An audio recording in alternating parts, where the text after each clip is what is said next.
Hello जी, Ram Ram ji. Good morning आप लोग सब लोगों को। और आप लोग अच्छे होंगे, स्वस्थ होंगे, भगवान से यही प्रार्थना है सबके लिए। और हम लोग अभी निकल गए हैं कवि सम्मेलन में। मैं अपनी सिस्टर के साथ गई हूँ ना, तो मैं उसके साथ जा रही हूँ कवि सम्मेलन में।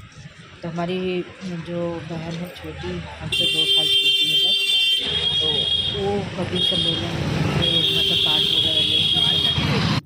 वहाँ पे कहती हैं जो भी कवि होते हैं, तो कविता पढ़ती हैं। वो अपनी खुद की लिखी हुई कविता लिखती हैं। तो आज के घर से प्रोग्राम था, तो मैं उनके लिए पुरानी कुछ यादें लेके उसके घर पे इतना अच्छा लग रहा था ना कि शाम का टाइम था और बहुत ही अच्छा प्यारा मौसम हो रखा था।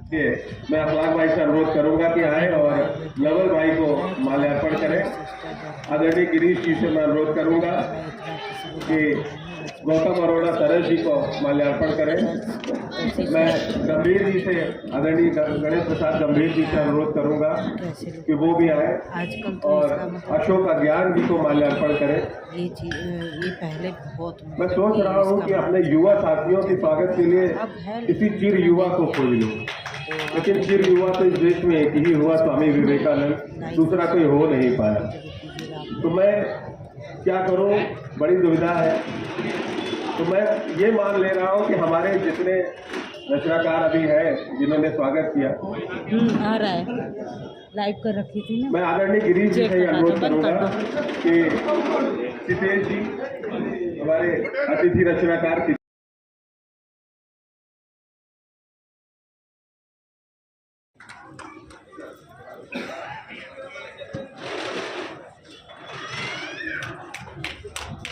हमारे विकास जी भी आ चुके हैं। इन्होंने बहुत सही टाइमिंग बताई थी। इन्होंने कहा था कि मैं 7 मिनट में पहुंच जाऊंगा। और ये जो कैलकुलेशन, आमतौर पर लोग ये कहते हैं मैं भैया 5 मिनट में आ रहा हूँ, 10 मिनट में आ रहा हूँ, 7 मिनट कोई नहीं कहता। लेकिन इनका कैलकुलेशन इतना गजब का था कि 7 मिनट पूरा होने से पहले ये यहाँ पर मौजूद है। मैं विकास तिवारी काशी जी का भी और मैं इनके स्वागत के लिए अपने ध्वनि अभियंता संतोष जी से अनुरोध करूंगा कि आए और वो माल्यार्पण करें। घबराइए नहीं, मैं अब छोड़ने वाला नहीं हूँ। आइए महाराज।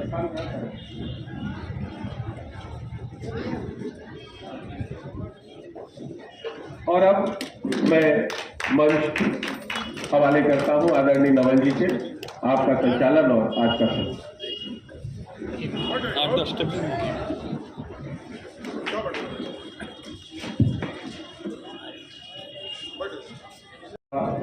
जी का सर्वप्रथम बाबा, आपके वंदन द्वारा ही हम राष्ट्र का वंदन करते हैं। आपके वंदन द्वारा ही हम राष्ट्र का वंदन करते हैं। काशी अपने आप में एक अद्भुत नगरी है। जब मैं काशी को देखता हूँ और पढ़ता हूँ तो मुझे आदरणीय कवि केदारनाथ सिंह जी की कुछ पंक्तियाँ याद आती हैं कि उन्होंने लिखा था कि कभी आरती के आलोक में इसे अचानक देखा, कभी आरती के आलोक में इसे अचानक देखा, अद्भुत है इसकी बनावट, अद्भुत है इसकी बनावट। यह आधा जल में है, आधा मंत्र में और आधा फूल में है। यह आधा जल में है, आधा फूल में है और आधा मंत्र में है, आधा शव में है, आधा नींद में है और आधा शंख में है। अगर ध्यान से देखा तो यह आधा है और आधा नहीं। ये काशी के बारे में उन्होंने लिखा और मुझे लगता है कि यह जो आधा नहीं है, शायद इसे ही पूर्ण करने की चाहत ही मोक्ष का मार्ग प्रकट करती है। बहरहाल, कार्यक्रम की शुरुआत करने से पहले मैं चाहूँगा कि भ्रमर परागों पर बैठेंगे धरी रहेगी रखवाली, भ्रमर परागों पर बैठेंगे धरी रहेगी रखवाली, खुशबू। एक बार आप सभी तालियां बजाइए और आदेशित करिए ताकि हम अपने कार्यक्रम को आज हम प्रारंभ कर सकें।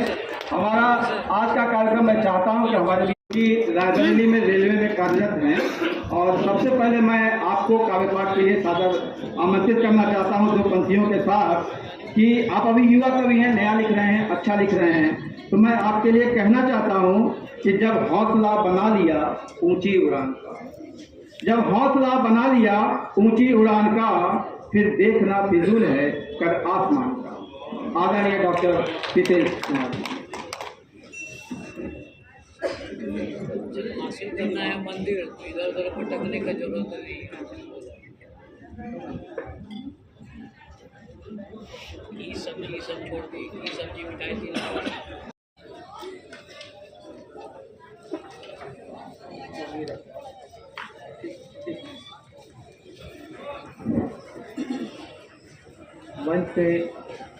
मंच पे उपस्थित सभी कवि महोदय एवं श्रोतागण को मैं तहे दिल से नमस्कार करता हूं। और बहुत खुशी की बात है कि हमें भी यहाँ मौका मिला है और मैं अपनी 2 रचना सुनाने जा रहा हूँ।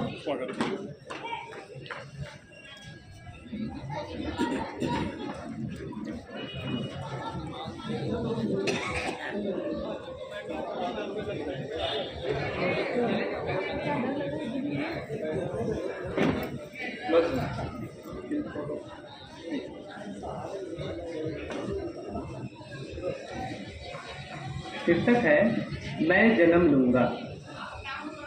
मैं जन्म लूँगा फिर उस कुल में, मैं जन्म लूँगा फिर उस कुल में जिस कुल में मुझे साहित्य का ज्ञान मिला। क्या बात है। जिस कुल में मुझे साहित्य का ज्ञान मिला, मैं मरकर फिर जलूँ वहाँ, मैं मरकर फिर जलूँ वहाँ जहाँ साहित्य की मसाल थी, जहाँ साहित्य की मसाल थी। क्या बात है, बहुत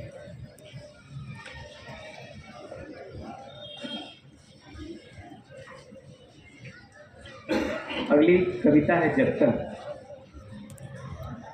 जक्सन मैंने जब एग्ज़ाम देने जाते थे तो जब वहाँ देखा, उस चीज़ को मैंने अपने छोटे छोटे शब्दों में रचना किया है। मासूम बच्चों की ज़िंदगी खिल न सकी, मासूम बच्चों की ज़िंदगी खिल न सकी, मासूमियत को ज़िंदगी मिल न सकी। क्या बात है, क्या बात। मासूम बच्चों की ज़िंदगी खिल न सकी, मासूमियत को ज़िंदगी मिल न सकी। हाजीपुर में देखा, मुजफ्फरपुर में, पटना, गोरखपुर, हावड़ा, दिल्ली, जक्सन पर देखा। जक्सन है उनका घर, फटी चादर है उनकी पलंग। जक्सन है उनका घर, फटी चादर है उनकी पलंग। ईंटों की तकिया देखकर तंग रह गई अखियाँ, ईंटों की तकिया देखकर तंग रह गई अखियाँ। छुप छुप छक छक में लग जाती है अखियाँ, छुप छुप छक छक में लग जाती है अखियाँ। सपने में वह स्कूल जाते, सपने में वह स्कूल जाते, बड़े बाप के बच्चे बन जाते। सपने में वह स्कूल जाते, बड़े बाप के बच्चे बन जाते। मोटर कार से सफ़र करते, बड़े होटल में खाना खाते। मोटर कार से सफ़र करते, बड़े होटल में खाना खाते। आखिरी पंक्ति आपका ताली चाहता हूँ। और सुबह आँख खुली तो अपने आप को जक्सन पर पाते, और सुबह आँख खुली तो अपने आप को जक्सन पर पाते। लास्ट कविता है घोंसला। नवल जी ने मुझे यहाँ आने का मौका दिया, इनका बहुत बड़ा धन्यवाद करता हूँ।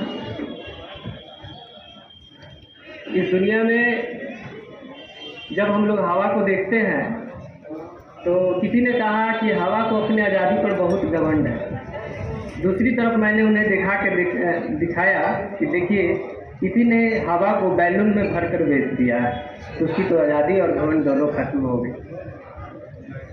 घोंसला। घोंसले में चिड़िया के 2 छोटे छोटे बच्चे, घोंसले में चिड़िया के 2 छोटे छोटे बच्चे। बच्चे कहते हैं माँ मुझे दाना दो, बच्चे कहते हैं माँ मुझे दाना दो। भूख सही नहीं जाती तुम मुझे दाना दो, भूख सही नहीं जाती तुम मुझे दाना दो। उड़कर तुम तो जंगल जाती, उड़कर तुम तो जंगल जाती, थोड़ा बहुत जो कुछ मिल जाता। उड़कर तुम तो जंगल जाती, थोड़ा बहुत जो मिल जाता, हमारा पेट भी भर जाता। हम छोटे बच्चे रो रहे, हम छोटे बच्चे रोते हैं, कैसे हम उड़ पाएंगे, अभी तो पंख हमारे छोटे, हम छोटे बच्चे रो रहे हैं, कैसे हम उड़ पाएंगे, अभी तो पंख हमारे छोटे, अभी तो पंख हमारे छोटे, जल्दी से तुम जाओ माँ, जल्दी से तुम जाओ माँ, कुछ न कुछ चुनकर लाओ माँ, हमारी प्यारी प्यारी माँ, हमारी प्यारी प्यारी माँ। हम बड़े हो जाएंगे कल उड़ तुम्हें दिखलाएंगे, हम बड़े हो जाएंगे कल उड़ तुम्हें दिखलाएंगे, उड़कर जंगल जाएंगे चुनकर दाना लाएंगे, उड़कर जंगल जाएंगे चुनकर दाना लाएंगे, अपनी प्यारी माँ को, अपनी प्यारी माँ को बड़े प्यार से खिलाएंगे। अपनी प्यारी माँ को बड़े प्यार से खिलाएंगे। बहुत अच्छे, बहुत सुंदर, बहुत अच्छा काव्यपाठ डॉक्टर सीतेश कुमार शर्मा जी, आपने अपनी कविता के माध्यम से एक सामाजिक विडंबना को उजागर किया है कि जिस तरह से आजकल देखने को आता है कि लोग अपने बुजुर्ग माता पिता को देख नहीं रहे हैं, छोड़ दे रहे हैं, एक प्रकृति के माध्यम से, पक्षी के माध्यम से आपने उस दुख को जो उजागर किया है, जो एक संदेश दिया है, निश्चित रूप से प्रशंसनीय है। और आपकी पहली कविता जंक्शन में चूंकि आप रेल कर्मी हैं तो उसकी भी झलक देखने को मिली है, ये बड़ा अच्छा लगता है। और इसी तरह से हमारे बीच में आदरणीय श्री विकास तिवारी जी उपस्थित हैं, और जैसा मुझे पता चला कि आप आर्किटेक्ट इंजीनियर हैं, और इंजीनियरिंग जैसे काम को करते हुए भी साहित्य साधना करना, ये अपने आप में कितना विकट काम है, इसे मैं भी बखूबी जानता हूँ क्योंकि मैं भी उसी क्षेत्र से गुजर रहा हूँ। तो ये एक बड़ा अच्छा भी लगा जान करके कि आप, अच्छा एक विशेष बात जो इनसे बात के दौरान मुझे पता चली कि इसके पहले आप रैप सॉन्ग लिखते थे, जो अपने आप में एक बड़ा दुष्कर कार्य है। जिस तरह से रैप सॉन्ग लिखना, शब्दों को शब्दों से मिला करके निरंतरता में उसको कहना, और इन्होंने मुझे बताया कि ये अपनी कविताओं को भी रैप में ले आते हैं, ये और अद्भुत काम मुझे लगा। तो मैं अगले कवि के रूप में आदरणीय विकास तिवारी जी को मंच पर आमंत्रित करता हूँ, और आपसे वार्ता करके मुझे जो प्रतीत हुआ कि जंगल जंगल ढूंढ रहा है मृग अपनी कस्तूरी को, जंगल जंगल ढूंढ रहा है मृग अपनी कस्तूरी को, कितना मुश्किल है तय कर पाना खुद से खुद की दूरी को। आदरणीय विकास तिवारी।